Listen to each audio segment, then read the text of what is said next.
11 अगस्त 2025 का वो दिन जिस दिन एक गांव से एक लड़की गुम हो जाती है और जद्दोजहद करते हैं उसके माता पिता इसी बात को लेकर कि कहीं ना कहीं तो लड़की मिल ही जाएगी, जिसके बाद वो एफआईआर भी दर्ज करवाते हैं। लेकिन 13 अगस्त 2025 को उसकी लाश एक खेत के अंदर मिलती है और जिसके बाद उस लाश को देखने के बाद मर्डर के जो बात है वो बात बार बार कही गई कि इस लड़की को जिस तरीके से मारा गया है वो तो मतलब कोई अपने दुश्मन तक को भी ना मारे, इस प्रकार से इस लड़की को मारा गया है। जिसके बाद इसकी पूरी गूंज पूरे हरियाणा के अंदर, पूरे देश भर के अंदर फैली थी।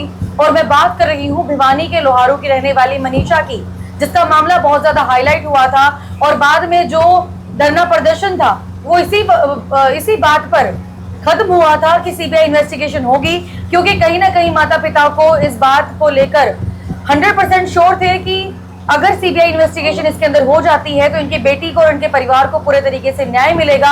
लेकिन आज लगभग 9 महीने हो चुके हैं, लेकिन आज तक भी मनीषा को इंसाफ नहीं मिला है, जिसको लेकर उनके पिता फिलहाल मेरे साथ मौजूद हैं, जो कि आने वाली 29 जून 2026 को आमरण अनशन पर बैठने वाले हैं डीसी ऑफिस भिवानी के सामने। तो क्या कुछ कहेंगे पूरे के पूरे मामले को लेकर? सर, अभी तक किस प्रकार की इन्वेस्टिगेशन सामने आई है, कि क्या जांच में सामने आई है, कुछ बताना चाहेंगे इस मामले में? जांच में तो जी लगभग कोई रिपोर्टें उजागर नहीं करी उन्होंने जी। सिर्फ एम्स की रिपोर्ट्स के बारे में कुछ बताया था कि एम्स की रिपोर्ट जो है ना रोहतक की रिपोर्ट को खारिज कर दिया जी। नहीं है। और उसके बाद उस अफसरों का बदली सदली कर दिया है। अब दूसरा अफसर आया हुआ है, पहले वाला का हटा दिया गया है।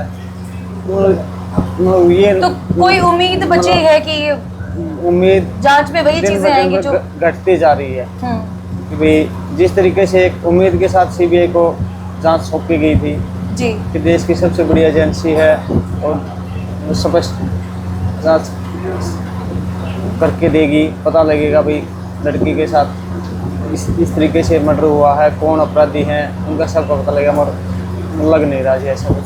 आपने बीच में भी एक बड़े महापंचायत का जो है महापंचायत आप लोगों ने रखी थी, तो उस समय की अगर मैं बात करूं तो उस महापंचायत के दौरान क्या कुछ फैसला लिया गया और क्या कुछ निर्णय तक पहुंचे थे, कि क्या कुछ कंक्लूजन तक पहुंचे थे आप लोग? 7 जून को महापंचायत रखी थी हमने गांव में, पूरे हरियाणा प्रदेश की खापों की, और उसमें फैसला ये लिया गया है कि मैं 29 जून 2026 को डीसी ऑफिस के आगे आमरण अनशन पे बैठा जी, बेटी के न्याय की थी।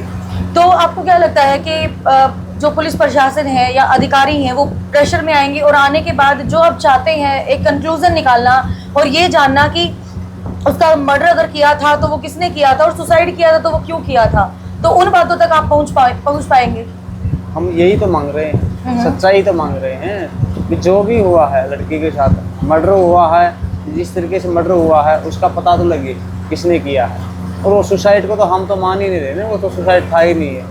मैं क्या, कोई भी नहीं मान रहा सुसाइड को, तो पूरा हरियाणा प्रदेश का। बीच में एलिगेशन ये भी लगे थे कि आपने डे फर्स्ट सुसाइड नोट देख लिया था और देखने के बाद आपने उसकी फोटो भी क्लिक करनी चाहिए, लेकिन पुलिस वालों ने मना कर दिया था आपको कि आप सुसाइड नोट की पिक्चर आप ना लीजिएगा क्योंकि जांच का विषय। कुछ ऐसी बात भी हुई थी पुलिस वालों के साथ आपकी? ऐसी कोई बात नहीं हुई थी जी। उस दिन तो वो तो उस बॉडी को उठाना चाह रहे थे, वो तो स्पष्ट कह रहे थे कि ये तुम्हारी बॉडी नहीं है, हमें ऐसे गुमराह कर रहे थे। मतलब ठीक है, मगर ऐसा कोई मैटर नहीं था कि सुसाइड नोट उनको मिला था या वहाँ था मौजूदा वारदात पे, या होता तो भी उसको कौन मान जाता। जिस तरीके से लड़की का हत्या कर रखी है, गला काट रखा है, फिर भी कौन मान जाता उसको। आईजी साहब ने कहा था कि वहाँ पर जैसे जो कुत्ते हैं और एक कुत्तों की तरह दिखने वाले जो होते हैं, एक बागड़ बिल्ले बोलते हैं जिनको, क्या नेवले नहीं, जो कुत्ते की तरह दिखाई देते हैं, हाँ कुत्ते हैं, गादड़ हैं और मतलब जो छिपकली जैसी दिखाई देती है, गो वगैरह भी वहाँ पर बहुत ज़्यादा, नेवले वगैरह भी बहुत ज़्यादा वहाँ पर है। उनके काटने की वजह से वो जो सीधा निशान है वो उसकी गर्दन पर आया था, बल्कि जो चीज़ दिखाई जा रही है कि भाई उसको मारा गया है, ऐसा तो कुछ था भी नहीं। भिवानी मेडिकल रिपोर्ट में स्पष्ट ही दिख रहा है जी कि धारदार हथियार से घेटी काटी गई है, तो वो कहाँ से आ गए? कुत्ते बागड़ बिल्ले या और कहाँ से आ गए जी? और वो चीज़ तो है ही नहीं। अगर कोई जानवर किसी बॉडी को पहली बात तो जानवर किसी बॉडी को खा नहीं सकता जी, और खाएगा तो वो मांस को खाएगा जी, ठीक है, मांस खाने के लिए बतेरी जगह थी, हाँ हाँ, क्या घेटी घेटी थोड़ी ना खाएगा। फिर खाएगा तो उसके मुंह से कहने के लाल टपकेगी, कुछ ना कुछ तो वो निशान छूटेगा, ब्लड आएगा, कुछ ना कुछ तो होगा ही। वो तो चीज़ थी ही नहीं ना। तो अगर हम लोग बात करें सीबीआई इन्वेस्टिगेशन की क्योंकि आप तो बहुत ज़्यादा श्योर थे इस चीज़ को लेकर कि अब दूध का दूध और पानी का पानी हो जाएगा, और बहुत जद्दोजहद के बाद सीबीआई इन्वेस्टिगेशन की जो है खुद सीएम नायब सिंह सैनी ने भी कह दिया था कि आप सीबीआई इन्वेस्टिगेशन करवाना चाहते हैं और हम करने को तैयार हैं, हम करवाएंगे इस मैटर की। तो कहीं ना कहीं एक उम्मीद की किरण आप लोगों को नजर आई थी। और अब की अगर हम लोग बात करें तो क्या आपको लगता है कि आमरण अनशन के बाद जो उम्मीद है वो उसके ऊपर खरा उतर पाएंगे प्रशासन के लोग? हमारी जो लड़ाई है वो यही है कि हमें जो सच्चाई है वो मिलनी चाहिए।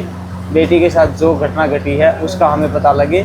प्रशासन और सरकार ये चीज़ चाहते नहीं है कि इसका खुलासा हो या कुछ भी हो जी। इस करके हम जनता इस 36 बिरादरी के साथ में खड़े हैं, पूरे हरियाणा प्रदेश के भाईचारे के साथ में हैं, और पूरे हरियाणा प्रदेश के भाईचारे के साथ में ही इसको लेकर के हम आमरण अनशन कर रहे हैं। और इसमें ये खुलासा भी यहीं पे इसी जनता में या इस 36 बिरादरी के सारे से ही हमें पता लग सकता है, अन्यथा इस सरकार से या इस प्रशासन से कोई उम्मीद नहीं है।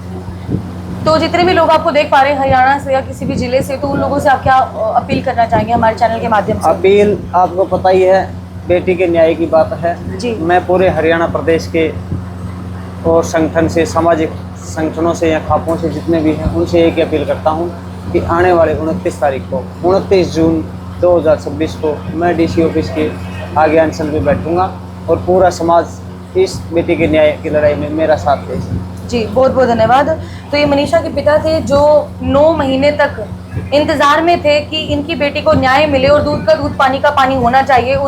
अगर मर्डर हुआ है तो उन कातिलों का पता लगना चाहिए कि किन कातिलों के द्वारा इनकी बेटी का मर्डर किया गया।